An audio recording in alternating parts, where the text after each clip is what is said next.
सलाम नमस्कार दोस्तों, स्वागत है आपका आपके अपने YouTube चैनल पाठशाला यूपीएससी में। मैं अली सर आज के टॉपिक में लेकर के आया हूं जो हमारा इंडियन पॉलिटी का जो हमारी सीरीज चल रही है उसमें कॉन्स्टिट्यूशन ऑफ इंडिया के साइलेंट फीचर्स के बारे में आज हम बात करेंगे कि कौन कौन से इंपॉर्टेंट साइलेंट फीचर्स हैं भारतीय संविधान के अंदर। इससे पहले हमने सोर्सेस ऑफ इंडियन कॉन्स्टिट्यूशन और preamble of the Indian constitution के ऊपर वीडियो बनाई हुई है। ठीक है, तो जब आपको सोर्सेस पता चल गए कि भाई आपके जो देश है उसमें कौन कौन से प्रोविजंस किस किस कंट्रीज के कॉन्स्टिट्यूशन से लिए गए हैं, तो फिर आपको साइलेंट फीचर्स भी जो है उसके मालूम होने चाहिए। ये चीज़ें एक दूसरे से इंटर रिलेट करती हैं। ठीक है, तो आज बात करेंगे salient features of the Indian constitution. दोस्तों, अगर आपने हमारे चैनल को पहली बार विजिट किया है तो कृपया चैनल को सब्सक्राइब कर दीजिए, साथ ही बेल आइकन को भी प्रेस कर दीजिए ताकि जब भी मैं वीडियो अपडेट करूं तो सबसे पहले वो नोटिफिकेशन आपके पास जाए। और दूसरा यह है कि वीडियो के डिस्क्रिप्शन में आपको मेरा फेसबुक और इंस्टाग्राम पाठशाला यूपीएससी का लिंक मिलेगा, उनको भी जाकर के फॉलो कर लीजिए क्योंकि वहाँ पर भी मैं यूपीएससी एग्ज़ाम से रिलेटेड बहुत इंपॉर्टेंट अपडेट्स डालता रहता हूँ। तो चलिए शुरू करते हैं। तो salient features of the Indian constitution, भारतीय संविधान के जो है कौन से ऐसे फीचर्स हैं जो साइलेंटली बात करते हैं, ठीक है, जो भारतीय संविधान के अंदर छुपे हुए हैं। तो सबसे पहले जो फोरमोस्ट फीचर है वो है लेंथियस्ट रिटन कॉन्स्टिट्यूशन। मतलब रिटन कॉन्स्टिट्यूशन है भारतीय संविधान का, ये सब आप लोग जानते हैं, और लेंथियस्ट है। इट मीन्स वर्ल्ड में जितनी भी कंट्रीज हैं सबसे बड़ा जो कॉन्स्टिट्यूशन है लिखित में वो कॉन्स्टिट्यूशन किसका है, वो हमारा है, मतलब भारत का कॉन्स्टिट्यूशन है। ठीक है, दूसरा यह है कि जब हमारा कॉन्स्टिट्यूशन बन करके तैयार हुआ, अडॉप्ट हुआ 26 नवंबर 1949 और 26 जनवरी 1950, मतलब जो रेगुलेशन में आया, तो उस टाइम पे देखिए जब भी आप कॉन्स्टिट्यूशन की बात करेंगे, कॉन्स्टिट्यूशन के बारे में पढ़ेंगे, तो तीन चीजें होती हैं मेन: आर्टिकल, शेड्यूल और पार्ट्स। ठीक है, तो उस टाइम पे आर्टिकल्स थे 395, ठीक है, शेड्यूल्स थे 8 और पार्ट्स, शेड्यूल्स थे 8 और पार्ट्स थे 22। और आज की अगर हम बात करेंगे प्रेजेंटली, तो आर्टिकल्स हैं 465, शेड्यूल 8 और पार्ट्स हो गए हैं 25। ये प्रोसेस ये जो आर्टिकल, शेड्यूल और पार्ट्स जो बढ़े हुए हैं, ये through the process of amendment, जो आर्टिकल 368 है उसके थ्रू जो है अमेंडिंग प्रोसीजर करके जो है पार्लियामेंट को अमेंड करने की जो पावर्स दी गई हैं उसमें, ठीक है, या जो सुप्रीम कोर्ट है, हाई कोर्ट है, उस तरह से क्या करके ही करके चीज़ें इंक्रीज हुई हैं। ठीक है, तो सबसे पहले क्या है, lengthiest written constitution in the world. ठीक है, दूसरा है आपका इंडिपेंडेंट जुडिशियरी। देखिए इंडिपेंडेंट जुडिशियरी का मतलब है कि इंडिपेंडेंट जुडिशियरी के जुडिशियरी पर किसी का भी इंटरफेयर नहीं है। जैसे कि तीन जो है ऑर्गन्स ऑफ द गवर्नमेंट होते हैं: लेजिस्लेचर, एग्जीक्यूटिव और जुडिशियरी। तो लेजिस्लेचर में आता है पार्लियामेंट, एग्जीक्यूटिव में आते हैं जो हमारे आईएएस अधिकारी होते हैं, या जो लोग हमारे जो पार्लियामेंट के अंदर जो लॉ बनता है लेजिस्लेचर उसको एग्जीक्यूट कराते हैं, और थर्ड बॉडी जो होती है वो होती है जुडिशरी। जुडिशरी का काम क्या होता है कि जो लॉ पार्लियामेंट ने बनाया और उसके बाद एग्जीक्यूटिव बॉडी ने एग्जीक्यूट करा, उसको जो वायलेट्स करते हैं उस रूल्स एंड रेगुलेशन को, तो उसको पनिश करने के लिए क्या होती है, जुडिशरी होती है।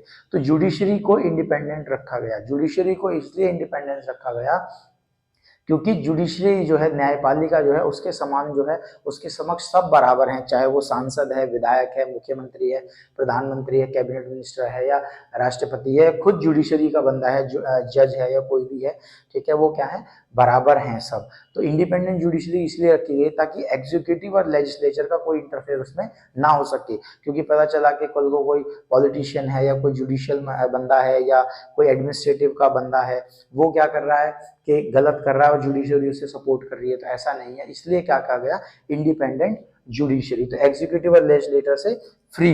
ठीक है, और दूसरी कि कोई भी बड़े चेंजेस जो होते हैं वो हाई कोर्ट और सुप्रीम कोर्ट के उससे ही इसमें किए जाते हैं। तो जुडिशरी क्या है, वो बिल्कुल इंडिपेंडेंट है जुडिशरी।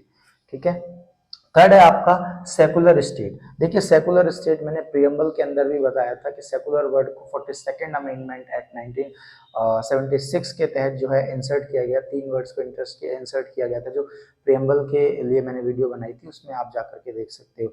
तो सेकुलर का मतलब होता है state has no own religion, मतलब जो स्टेट है, मतलब जो कंट्री इंडिया है, भारत है, उसका अपना कोई धर्म नहीं है, स्पेसिफिक धर्म नहीं है, मतलब it accept and respect all the religion. तभी कहते हैं हिंदू, मुस्लिम, सिख, ईसाई आपस में है भाई भाई।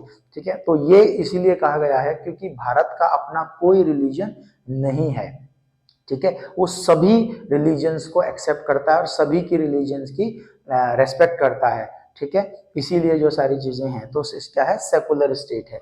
दूसरा, यूनिवर्सल एडल्ट फ्रेंचाइजी। देखिए, यूनिवर्सल एडल्ट फ्रेंचाइजी जो है बेसिकली वो है वोटिंग राइट से रिलेटेड, कि जब 18 साल का हो जाता है कोई भी सिटीजन इंडिया का, भारत का, तो उसे वोटिंग राइट्स मिल जाते हैं। तो यूनिवर्सल एडल्ट फ्रेंचाइजी का मतलब है कि चाहे वो बिहार से है, यूपी से है, बंगाल से है, कर्नाटक से है, किसी भी कोने से है भारत के, ठीक है, किसी भी कम्युनिटी से, मतलब मुस्लिम है, हिंदू है, ब्राह्मण है, एससी है, ओबीसी है, किसी भी कैटेगरी से आता है, काला है, गोरा है, ठीक है, छोटा है, लंबा है, कोई डिस्क्रिमिनेशन नहीं होगा, वोटिंग राइट सबको है, ठीक है। तो ये एक बहुत अच्छा फीचर है जो भारतीय संविधान का है, जो हमें पावर देता है कि हम अपने लीडर को चुन सकें।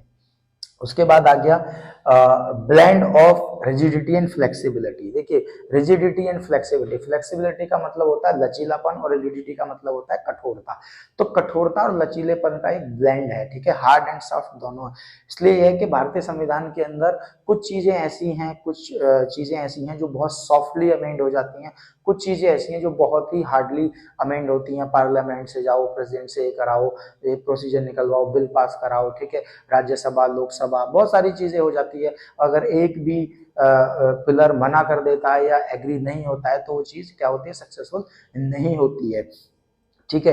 दूसरी चीज ये है कि जैसे कि अगर किसी का कोई कोर्ट केस चल रहा है तो पहले डिस्ट्रिक्ट कोर्ट है, उसके बाद फिर डिस्ट्रिक्ट में भी जो पहले सेशन कोर्ट चल रहा है, फिर डिस्ट्रिक्ट कोर्ट चल रहा है, फिर वो हाई कोर्ट अप्रोच कर सकते हैं, फिर सुप्रीम कोर्ट जा सकते हैं, सुप्रीम कोर्ट में भी अगर वो सेटिस्फाई नहीं है तो वो रिव्यू के लिए जा सकते हैं। तो ऐसे ही करते करते क्या है कि चीजें चलती रहती हैं, बहुत बहुत साल लग जाते हैं, 20-20, 25-25, 30-30 साल लग जाते हैं एक केस को फाइनल होने में, ठीक है। तो इसलिए कहा गया है कि फ्लेक्सिबिलिटी बहुत ज्यादा है, तो ये भी एक अलग फीचर है इसका। दूसरा हो गया आपका पार्लियामेंट्री गवर्नमेंट। देखिए, पार्लियामेंट्री फॉर्म ऑफ गवर्नमेंट है, पार्लियामेंट्री फॉर्म ऑफ गवर्नमेंट जो है आपका इंग्लैंड से लिया गया है, क्योंकि इंग्लैंड के लोग यहाँ पे रूल करते थे। पार्लियामेंट्री फॉर्म ऑफ गवर्नमेंट में क्या होता है कि पार्लियामेंट चलाती है बेसिकली गवर्नमेंट को। पार्लियामेंट, देखिए पार्लियामेंट क्या है कि जो पार्लियामेंट्री मेंबर्स हैं, ठीक है, वो headed parliament, it means parliament members headed by the prime minister. तो प्राइम मिनिस्टर क्या होता है, हेड ऑफ द गवर्नमेंट होता है, और इसके अंदर क्या होता है, प्रेसिडेंट भी होता है, प्रेसिडेंट होता है हेड ऑफ द स्टेट या नेशन कहेंगे, ठीक है, और गवर्नमेंट का हेड जो होता है वो प्रधानमंत्री होता है, और पार्लियामेंट मेंबर्स जो होते हैं वो मिल करके, या पार्लियामेंट, जैसे आप जानते हैं लोकसभा के चुनाव होते हैं तो जिस पार्टी के ज्यादा मेंबर्स आएंगे, एमपी जो लोकसभा के होंगे चुनाव जीत करके आएंगे, उन्हीं में से या उसी पार्टी का जो भी चेहरा होगा या जो भी कोई कैंडिडेट जिसको वो चाहेंगे, वो क्या है, प्रधानमंत्री बनता है। तो पार्लियामेंट चलाते हैं, तो इसलिए बोलते हैं पार्लियामेंट्री फॉर्म ऑफ गवर्नमेंट। अच्छा, यही सिस्टम जो है आपका स्टेट में भी है, तो सेंटर और स्टेट दोनों में है। स्टेट में क्या है, जो गवर्नर होता है वो हेड ऑफ द स्टेट होता है, नॉमिनल हेड होता है, लेकिन मुख्यमंत्री क्या होता है, वो हेड ऑफ द गवर्नमेंट होता है।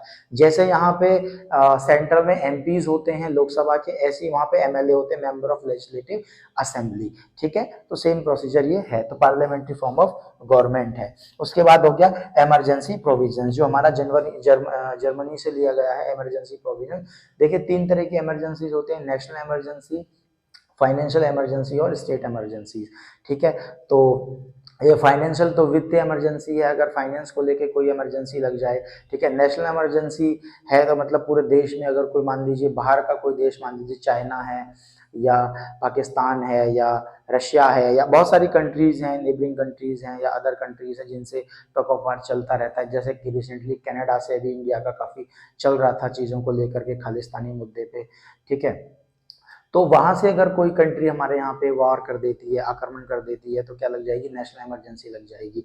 अगर किसी स्टेट में नेशनल इमरजेंसी लगती है, मतलब स्टेट इमरजेंसी लगती है, तो उसमें क्या होता है कि जो स्टेट के जो चीफ मिनिस्टर्स होते हैं, जो वहाँ के ऑफिसर्स होते हैं या वहाँ के एमएलए वगैरह कोई होते हैं, वह स्टेट गवर्नमेंट है वो बिल्कुल खत्म हो जाती है, सेंटर से ऑर्डर आते हैं, इट मीन सेंट्रल गवर्नमेंट के कंट्रोल में वो चीज आ जाती है। तो सेंट्रल गवर्नमेंट जो बोलती है, सेंटर से ऑर्डर आते हैं, या यूं कहिए कि प्रेसिडेंट रूल लग जाता है, जो राष्ट्रपति बोलता है वो चीजें वहां पे चलती हैं, ठीक है। तो ये हो गया इमरजेंसी प्रोविजन। तो ये 7 जो है मोस्ट इंपॉर्टेंट फीचर्स हैं कॉन्स्टिट्यूशन के, कहने को ये 12-13 भी हो सकते हैं, लेकिन जो मोस्ट इंपॉर्टेंट फीचर्स हैं वो क्या है, वो ये 7 फीचर्स हैं जो हमारे भारतीय संविधान के साइलेंट फीचर्स हैं, ठीक है। तो आगे मैं जो है इसी सीक्वल में जो है इंडियन पॉलिटी के इसी सीक्वल में वीडियोस डालता रहूँगा, और आप लोग सपोर्ट करते रहिए। वीडियो अगर अच्छी लगे तो वीडियो को लाइक कर दीजिए, चैनल को सब्सक्राइब कीजिए और वीडियो को शेयर भी कर दीजिए। Thank you.